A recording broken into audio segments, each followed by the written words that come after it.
Bonsoir fidèles téléspectateurs de Canal Numérique Télévision et bienvenue dans le cadre de cette émission.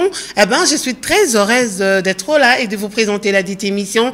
Comme dans l'accoutumée, nous avons une invitée avec qui nous parlons de son projet, de son activité, de son association. Mais aujourd'hui, c'est quand même différent parce que nous avons l'honneur et le plaisir de recevoir pour vous une grande dame que vous allez découvrir bientôt, Madame Mercedes Banton. Voilà, donc c'est avec elle que nous allons parler de ces beaux projets, ces projets de société, en tout cas qui touchent cette jeunesse congolaise, hein. Donc, et pourquoi pas toute la population congolaise, raison pour laquelle, avant de commencer d'ailleurs, je voudrais dire un grand merci à la grande équipe technique. Là, je pense à Daniel Tissongo, 3CCD, qui est derrière les caméras, qui est également la réalisation de cette émission. Je pense également à Padou Bomboussa, qui est au montage et également, voilà, donc à la réalisation aussi. Alors, sans plus tarder, je m'en vais directement dire bonsoir. Bonsoir, Madame Mercedes. Bonsoir.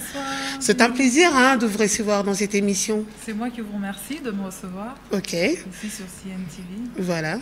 Donc, merci. Alors, c'est vrai, nous venons parler de Miss Sourde. Voilà, Miss Sourde, c'est une élection, mais pas seulement une simple élection, mais c'est une plateforme d'encadrement de jeunes filles sourdes. Alors, d'où vous est venue l'idée? Parce que là, quand même, on parle de jeunes filles sourdes, vous parlez. Alors, d'où vous est venue l'idée? C'est quoi les motivations? Alors, merci pour cette question. Pour les motivations, je vais vous ramener vraiment très loin en arrière, jusqu'à environ 2006, où j'étais revenue en vacances ici à Kinshasa. Et j'ai un frère qui est devenu sourd à l'âge de 3 ans. Wow. Et donc, à l'époque, je ne suis pas très très bonne en mathématiques, mais je pense qu'il doit avoir autour de 18 ans par là. Et j'ai eu envie d'aller voir là où il allait à l'école, ce qu'il faisait, etc. Et en m'intéressant à sa scolarité, à ses activités, j'ai commencé à me poser au fond de moi la question de son devenir, en me disant, mais tiens, une fois qu'il aura fini les études, déjà à l'époque, il fallait 2 années civiles pour faire une année civile, donc ça prenait un certain temps, et je me demandais, que deviendra-t-il une fois que ces études-là seront terminées? Quelles opportunités d'emploi avait-il, lui, dans sa situation et dans le contexte de Kinshasa? Et l'idée a fait son chemin, ça a mûri en moi.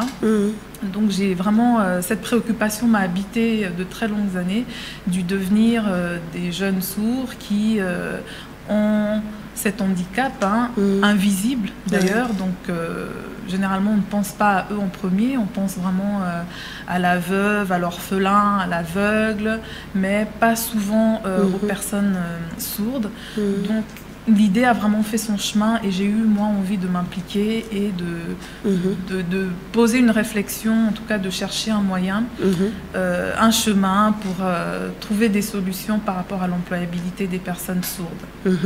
Alors, ça fait combien de temps que vous êtes lancé cette dénomination Miss Sourde, et parce que vous mettez plus l'accent qu'aux jeunes filles sourdes, et pourquoi pas, parce que votre frère, c'est un homme, c'est un garçon?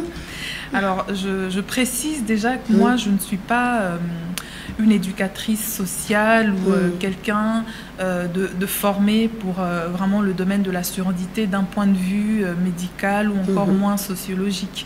Donc, les informations que je peux donner, c'est vraiment à travers mes propres lectures, mes propres recherches. Mais ce que moi j'ai appris, c'est que la surdité ne s'aborde pas nécessairement comme un handicap. Mais c'est aussi une culture. C'est un identifiant culturel pour les personnes sourdes. Voilà pourquoi j'ai voulu mettre à l'honneur vraiment cette communauté, cette culture sourde. En parler sans complexe, parce que des fois on me demande ah ben voilà, pourquoi tu dis sourd? Mais c'est presque trop direct et presque trop cru. Au lieu de dire personnes sourdes, comme on dit des fois, des personnes en situation de handicap, là c'est vraiment de prendre le contre-pied et de ne pas aborder la surdité comme un handicap, mais plutôt comme une culture. Alors, c'est vrai, là vous commencez avec les filles, mais bon, nous pensons qu'au fur et à mesure, et surtout que vous n'êtes pas basé sur Kinshasa, vous êtes plus à Genève, mais vous venez de temps en temps, ou bien vous suivez leur situation de près? Alors, juste avant de répondre à cette question, je vais préciser une chose parce que vous m'avez, je crois, précédemment demandé pourquoi cette focalisation sur les jeunes filles sourdes et pas les jeunes garçons. Alors oui, c'est vrai que cette activité de Miss se prêtait aussi plus facilement aux jeunes filles qu'aux jeunes garçons, même si les élections Mister au travers le monde existent. Là, c'était vraiment une cible choisie expressement, parce que j'ai voulu moi aussi apporter les compétences que je peux avoir. Je suis donc au bénéfice d'une formation en empowerment des jeunes femmes, enfin des femmes en général, que j'ai suivi à Genève. Donc j'ai voulu apporter ce que moi j'ai dans un premier temps, vraiment réduire aussi ma cible, vu que c'est un peu une expérience test pour moi. Ok. Alors, il y a quand même des gens qui vous accompagnent. Vous avez constitué une équipe, hein? Je crois que j'ai sauté une réponse. Pardon, une réponse à une question. Alors, oui, moi je suis donc résidente à Genève, je suis naturalisée suissesse à Genève, et je viens à l'occasion des visites familiales, des vacances, etc. Donc là, je suis revenue pour cette activité, spécialement ici. Et donc forcément, je ne travaille pas seule, notamment une des premières difficultés que j'ai pu rencontrer étant à Genève, c'était cette barrière de communication. Et à l'époque, je vous ai parlé de 2006, WhatsApp n'était pas encore démocratisé comme aujourd'hui. Les communications par satellite coûtaient extrêmement cher, jusqu'à aujourd'hui d'ailleurs. Et il n'y avait pas cette facilité. Et quand bien même aujourd'hui il y a WhatsApp, c'est difficile d'être directement en contact pour moi qui ne signe pas avec des personnes sourdes. Et même à l'écrit, ils n'ont pas forcément la même syntaxe que nous autres. Donc, ça alourdissait aussi le travail que j'aurais pu abattre en amont. Ok. Alors l'équipe, si vous-même qui avez pu sélectionner cette équipe de Kinshasa, cette équipe qui a la même vision que vous? Alors j'ai vraiment eu de la chance parce que j'ai pu faire la connaissance de l'abbé Zéphirin Nsimba, qui est le coordonnateur des villages Bondeko, qui a vraiment toujours été d'un très grand appui et d'un très grand soutien pour moi et tout ce que je pouvais entreprendre pour la communauté des sourds. Alors on a eu à faire vraiment des petites actions par-ci par-là pour Noël, une garden party, rien de très consistant, mais j'ai toujours eu son appui, j'ai toujours eu son soutien et ses lumières aussi pour toutes les activités que j'entreprenais. Donc à travers lui, j'ai pu constituer une équipe et donc trouver aussi une coordinatrice, Madame Anita, qui m'épaule aussi énormément, qui vraiment est aussi d'un très grand secours. Et voilà, donc l'équipe, elle s'est constituée et la vision, je pense qu'on la transmet. C'est moi qui porte ce projet, c'est moi qui porte cette vision, donc c'est moi plutôt qui ai le devoir de transmettre au jour le jour. Alors c'était comment? Parlez-nous un peu de cette sélection. Il y a combien de jeunes filles qui participent pour peut-être cette première édition, si on peut le dire ainsi, parce que nous souhaitons qu'il y ait une deuxième ou troisième édition. Alors comment s'est passée cette sélection? Alors la sélection s'est passée à distance pour moi. Donc c'est toute l'équipe ici à Kinshasa qui s'est mobilisée, chargée de recruter. Donc on a beaucoup, le bouche à oreille a beaucoup fonctionné. Vu que c'est quand même un réseau d'écoles, il y a le centre Bomberger. Donc entre eux déjà dans la communauté sourde, le message a très bien circulé. Alors on a eu beaucoup de candidates qui se sont présentées. Nous en retenons que 24. Nous avons fait ce choix pour que chacune représente une commune de Kinshasa. Et peut-être au travers le regard de ces filles, on peut avoir un aperçu de ce qui se passe au niveau de la communauté sourde dans chaque commune. Après, c'est quand même prétentieux parce qu'une commune comme Ngaliema, elle est énorme. Ouais, je ne pense pas qu'une jeune fille soit au courant de tout ce qui s'y passe. Mais l'idée, c'est plus symbolique. Ah, mais l'idée, c'est ça. Ok, une très bonne idée. Alors, madame, parlez-nous un peu, parce que déjà, vous avez eu à retenir 24 candidates. Comment ça va se passer? Parce que vous ne parlez pas seulement d'une élection, qu'une simple élection. C'est ce que votre adage dit. Vous dites, on est plus qu'une simple élection. C'est un projet social qui rassemble. Alors, parmi parce que vous avez dit que vous offrez aux jeunes filles des expériences inédites, des différents ateliers portant sur plusieurs thématiques. Alors, nous voudrions savoir comment ça va se passer. Ouais. Alors, ça se passe parce que nous sommes déjà dans le programme. Hein. Okay. C'est un programme d'environ 1 mois où chaque week-end, chaque samedi et chaque dimanche, on rencontre les jeunes filles. Et donc là, on déploie nos ateliers. Ça, c'est, si vous voulez, dans l'opérationnel, ça se passe comme ça. Et oui, en effet, nous promettons plus qu'une élection parce que nous voulons mettre en lumière vraiment cette communauté.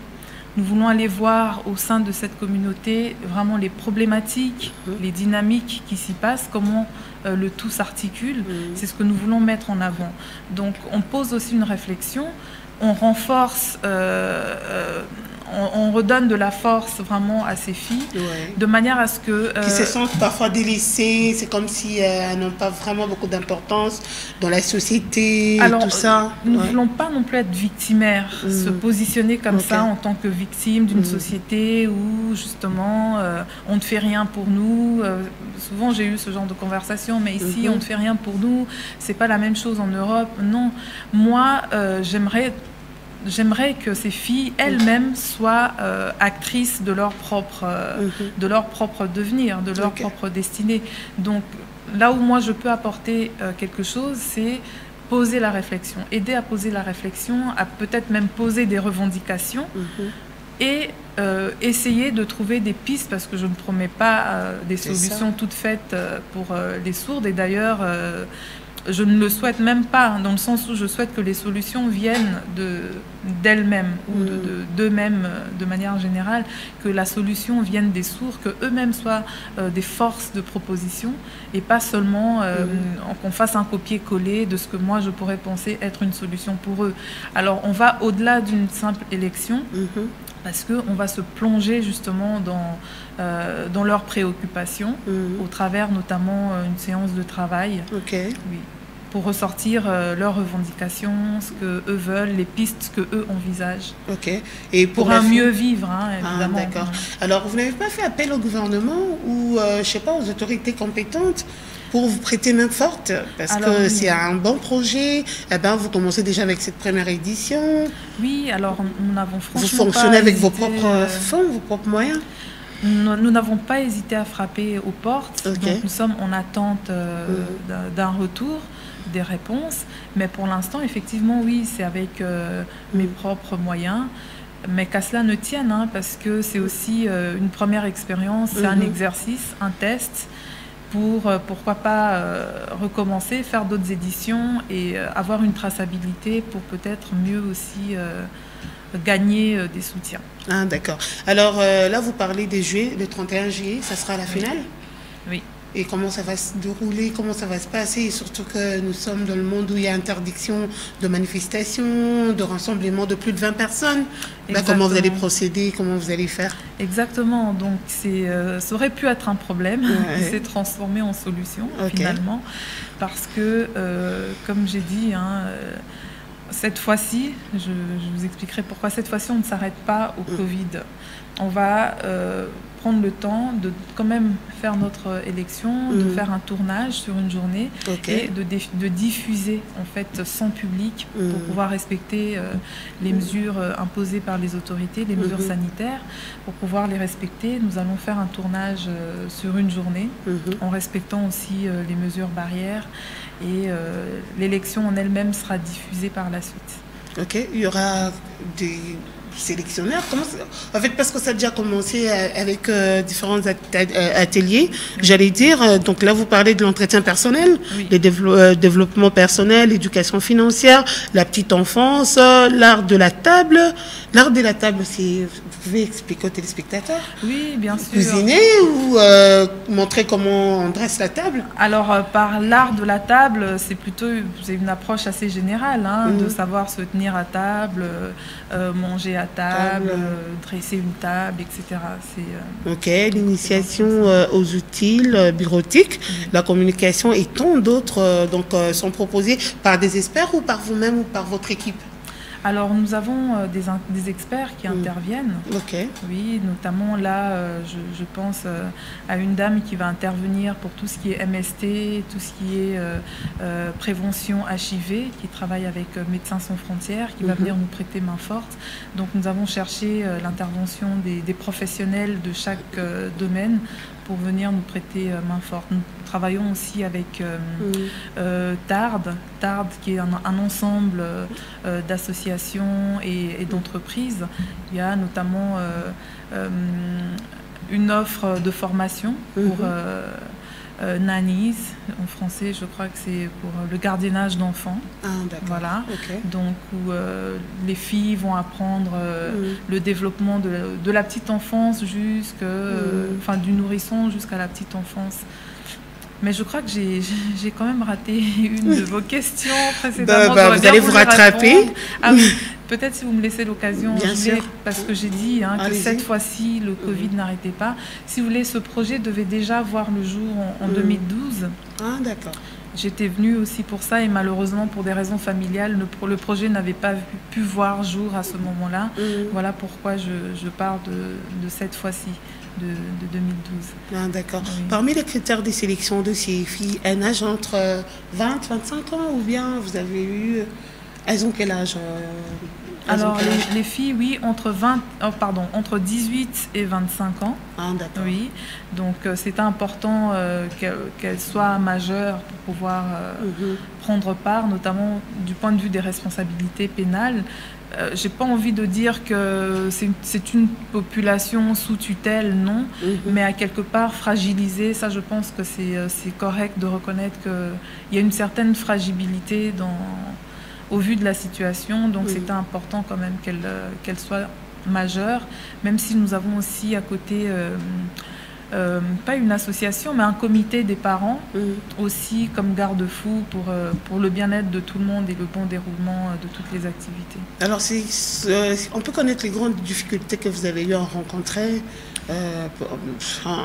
en mettant en action ou bien ce projet d'élection Miss sourde? Alors, les difficultés que moi j'ai rencontrées, c'est des fausses difficultés en vérité, hein, pour en nommer quelques-unes. Notamment, je pense qu'il y a, bien que je sois de la culture congolaise, il y a eu un mini choc des cultures, si je peux le nommer ainsi, dans la manière de travailler, par exemple. J'ai pu le sentir, je peux sentir la différence entre ceux qui ont peut-être déjà vécu à l'étranger, qui ont aussi une autre dynamique, et ceux vraiment qui sont d'ici. Il y a eu vraiment des approches qui sont différentes, mais au final, tout le monde est compétent, tout le monde est motivé, donc ça tasse ces petites différences-là. Ah, d'accord, alors on se poserait la question de savoir, est-ce que Madame Mercedes a besoin de partenaires ? Ou bien ses propres moyens la suffisent, quoi. Donc vous avez aussi besoin que d'autres personnes puissent venir vous prêter main forte.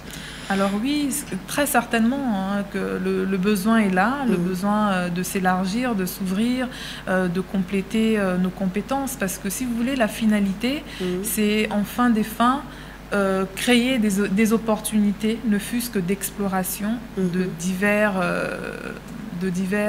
métiers, si je peux le dire. Ça, c'est vraiment la grande vision.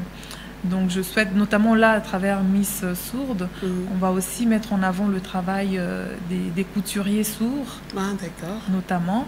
Donc, l'idée étant de vraiment permettre à ces jeunes filles de ne pas être restreintes dans leur devenir professionnel, mais d'avoir quand même un large choix et d'être quand même aussi opérationnelles dans le monde du travail. Donc là, le grand soutien que j'espère, c'est notamment d'une institution comme l'INPP, ici au Congo, qui, pourquoi pas, pourrait créer des filières de formation pour des jeunes sourds, notamment, des filières de formation adaptées, pourquoi pas avec des interprètes, ou pourquoi pas avec des professeurs sourds, mais dans divers métiers qui pourraient faciliter l'intégration socio-professionnelle des sourds. Ok. Alors, Madame Mercedes gagnera quoi, en fait, à la fin de... C'est quoi votre plus grande satisfaction qui sera le 31 juillet, vous regardez les réalisations, ce que vous avez pu réaliser, ça sera quoi votre grande satisfaction? Alors, ma satisfaction, je pense que j'en aurai plusieurs, pas si en tout cas... quand le projet sera mené à son terme. Déjà, la première, c'est dès à présent, je l'ai aussi un petit peu cette satisfaction de voir les jeunes filles très, très enthousiastes à l'idée de participer à une telle activité qui n'a jamais été proposée pour des jeunes filles sourdes.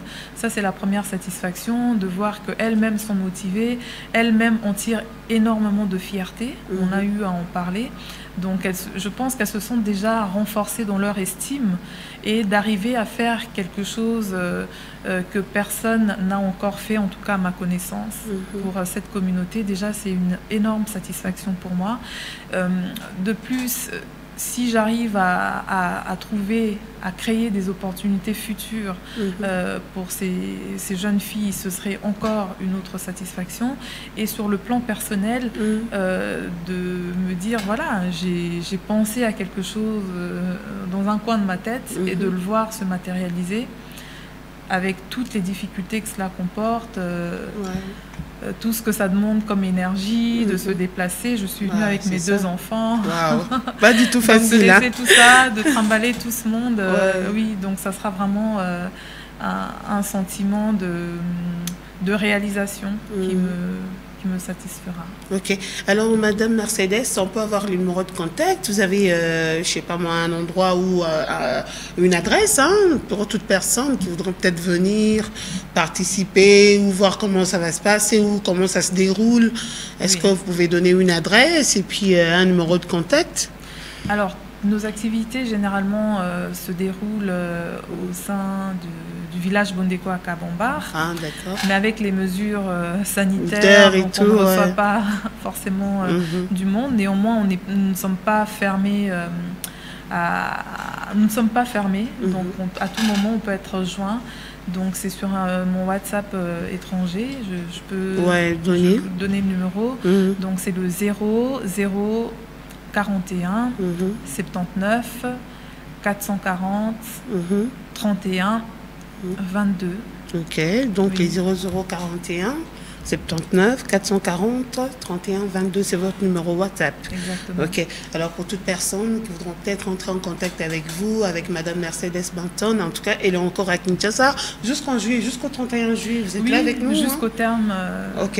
Alors moi, entre-temps, j'irai prendre des images parce qu'il y a des images à la prochaine émission ou bien dans notre branche matinale. Je viendrai avec des images comme ça, preuve à l'appui. Comme ça, vous allez suivre les déroulements de toutes ces activités et puis à la finale, on vous amènera également les images et vous allez voir réellement comment les activités, tout ce qu'elle est en train de nous dire là, c'est matérialisé. Alors un mot de la fin, Madame Mercedes, si vous avez un message à adresser aux jeunes filles qui vous regardent, parce que vous dites que vous êtes une plateforme d'encadrement, pas seulement de jeunes filles sourdes, mais d'autres jeunes filles peut-être qui sont à la maison, qui vous regardent.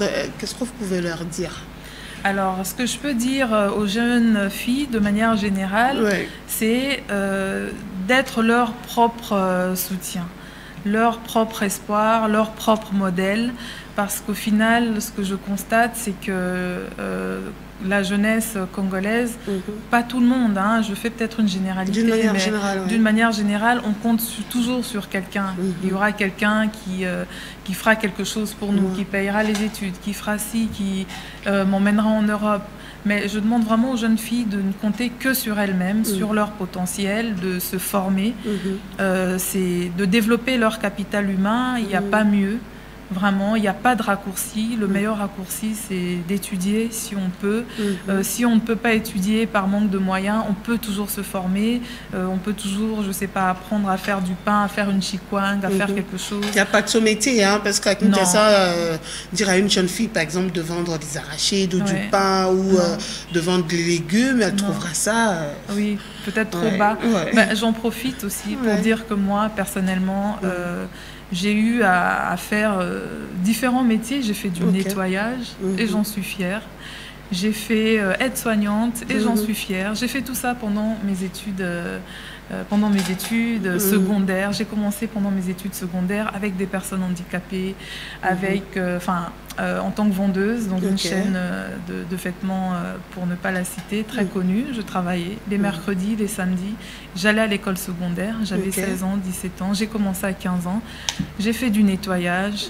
Je me suis occupée des personnes âgées, non seulement en tant qu'aide-soignante aussi pendant les vacances, mais pendant les études à l'université, j'étais veilleuse de nuit dans une résidence avec personnes âgées de 19h à 7h le matin. Bon, je ne suis pas là pour parler de mes exploits. Non, mais quand même, c'est votre expérience qui va vraiment les motiver, les encourager davantage. Hein. Oui, donc si je peux donner le meilleur exemple, c'est moi-même. J'ai vraiment fait ce que beaucoup ne feraient pas ou n'oseraient même pas dire qu'ils ont fait. Mais moi, j'en tire énormément de fierté parce que ça a toujours été formateur et nous sommes la somme de nos expériences finalement. Donc, j'encourage vraiment les jeunes filles à se former. Comme je disais, même si c'est pour apprendre à faire une chikwang, à coiffer les cheveux, à ne pas stagner, à toujours vouloir aller de l'avant, à toujours rajouter un plus. Effectivement, il n'y a vraiment pas de ce métier. Et de toujours tirer vraiment une réelle fierté à se prendre en charge soi-même. Parce que ça, c'est une expression... qu'on aime beaucoup ici, prends-moi en charge, c'est mon anniversaire, c'est toi qui vas prendre ça en charge. Non. Alors de se dire, voilà, comme on dit en Côte d'Ivoire, on attrape son cœur. Je crois qu'en lingala, c'est Kangamotema, voilà. On attrape son cœur et puis on se forme. Quand on manque des petits riens, on essaye par ses propres moyens de subvenir à soi-même, de ne compter vraiment sur personne si ce n'est soi-même. Et non de faire de pratiques, entre guillemets, qu'on ne peut pas dire ici. Même si l'aide, on a tous besoin d'aide. Hein. Même si l'aide, on en a tous besoin, ça peut venir, mais que ça vienne de la bonne manière. Et la main qui donne est toujours plus forte que la main qui reçoit. Donc, c'est le message que je pourrais lancer aux jeunes filles. D'accord. Et par rapport à Miss Sourde, un dernier mot, vous voulez dire quand même merci à votre équipe, hein, Madame Anita, merci à toi. Quand elle nous assiste d'ailleurs là dans le coulisses, hein, donc vous voulez quand même dire un grand merci à votre équipe. Mais sans hésitation, un très grand merci du fond du cœur à toute mon équipe. Par galanterie, on commence par Madame Anita Kibangu, qui est vraiment une vraie béquille. Merci à elle, à l'abbé Zéphirin Timba, qui vraiment est toujours au four et au moulin. Il nous fait grâce de toute son expertise, hein, de plus de 30 ans sur la surdité et les personnes sourdes. Donc, nous avons Papa Blaise, Papa Mandem, qui est un très grand photographe aussi ici à Kinshasa. Je pense qu'on peut le retrouver sur Facebook. Nous avons Papa Jean-Pi qui nous prend des images. Nous avons des interprètes, Maman Béa, Merveille. Donc un très grand merci à tout le monde au sein de l'équipe. Et au-delà même de l'équipe, parce que même la famille, les amis, je reçois vraiment beaucoup de soutien, beaucoup d'encouragement et ça me va droit au cœur et ça me maintient aussi dans cette activité. Ok. En tout cas, Madame Mercedes, nous sommes arrivés à la fin de notre émission. Donc, un grand merci à vous d'avoir répondu à cette invitation. Alors, fidèles téléspectateurs, nous sommes arrivés à la fin de cette émission. Un grand merci à Madame Mercedes Banton, donc la promotrice du projet Miss Sourde. Mais alors, à titre d'illustration, en tout cas, nous sommes à la télévision. Pour preuve, nous allons allons vous montrer d'ailleurs quelques vidéos, hein, donc des activités donc organisées par cette plateforme Miss Sourde. Mais alors, je veux dire un grand merci à la grande équipe technique, hein, donc avec qui nous avons travaillé ce soir. Là, je pense à Daniel Kisungu, 3CCD, qui est derrière les caméras et à la réalisation de cette émission. Je pense également à Padou Bomboussa, qui est au montage et à la réalisation également de cette émission. Donc, je vous laisse suivre en vidéo, en images, les activités, le déroulement d'ailleurs de Miss Sourde. Et on se retrouve très très prochainement avec un tout nouveau invité et une nouvelle voilà, donc, activité par rapport à cette émission. C'est parti.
Amenez à la maison.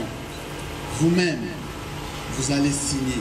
Mais d'abord, il faut montrer papa ou à maman. Si ils font la lecture, ils acceptent, ils vous donnent, vous signez. Après, vous remettez aux parents, ils signent aussi, même chose. Alors, ils ajoutent les numéros de téléphone.